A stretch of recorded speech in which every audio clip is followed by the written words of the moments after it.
Do you want to know if you have what it takes to make a career with SAP? Are you thinking about an SAP career? Are you wondering if you have what it takes? Then this video series is for you. In this video series, I will take you through 4 different areas. The next videos will take care about topics such as investing in yourself, executing, and marketing. Let's get started. What are my thoughts about choosing your market?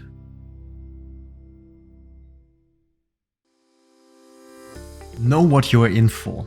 Recently, I've been contacted by somebody via LinkedIn who wanted to talk with me about an SAP career. When I asked him about the details, he just answered he wants to have an SAP job. Leaving aside that it's quite straightforward to contact somebody strange to you with such a request, there is no such thing as one SAP job. Looking at the SAP landing page alone, you'll find 9 different areas ranging from ERP to intelligent technologies. And looking at, for example, the SAP Discovery Center, you'll find 101 different services available on the SAP Cloud Platform. And each of these services could be enough to spark your career. Nobody expects you to know everything. So pick one, choose your market, and just get started. There is no best module solution service out there. Many newcomers ask if there is something like a magic starting point for their careers. Is there something they should head for? And the honest answer is no. It really depends on your skills, your interests, and maybe even your location. If you know technical details, you might want to go for a more technical area.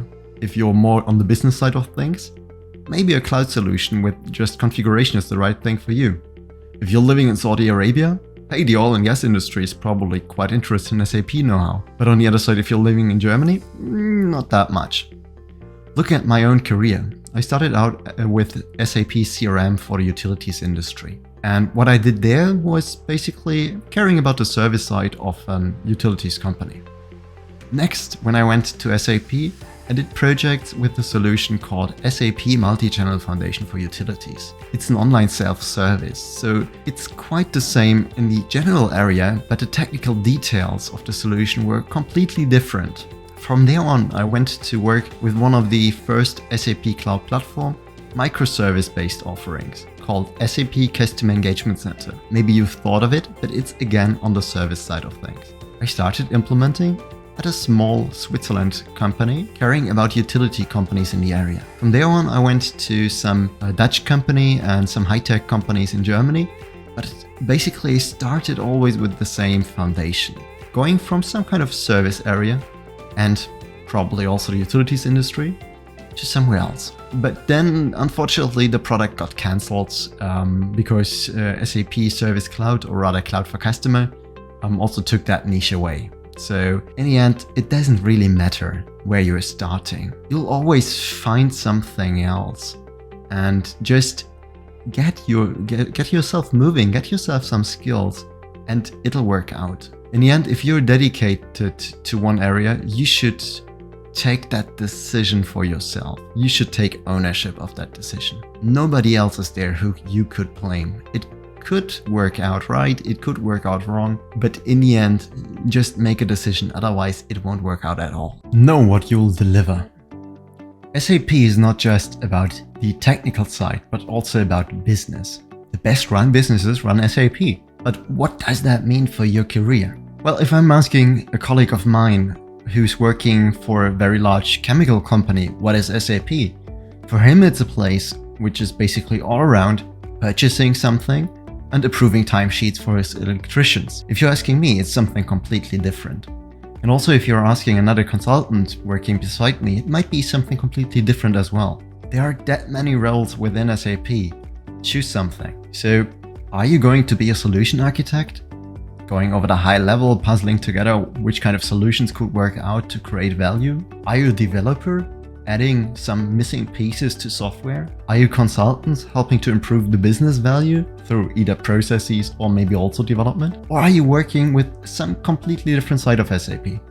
You need to know, because in the end, what you'll deliver depends on your role, and you need to create value for your customers. So know which kind of role you're going to fill in. What's in it for me? Whom are you generating value for? Looking at the combination of your chosen area, your chosen specialization, your chosen role, whom are you generating value for? Who are your possible clients or prospects? or employers? What are they looking for in your value to the company? In every career, you're selling something to somebody. Be it a product, be it your knowledge, be it your time, be it something else. So if you don't know what others are looking for in your market, for your role, you're in trouble. Look at them, don't look at you, and you'll be more successful. Specialize. I've already said it multiple times, but it's really important. The available substitutes, so the alternatives to you for one role, are making it possible that an employer or a client can choose. If you are viewed as one in a sea of many, what does that tell about your value? You're just one. If you don't take it, somebody else will take it. So try to build up something that will make you perceived as more expert.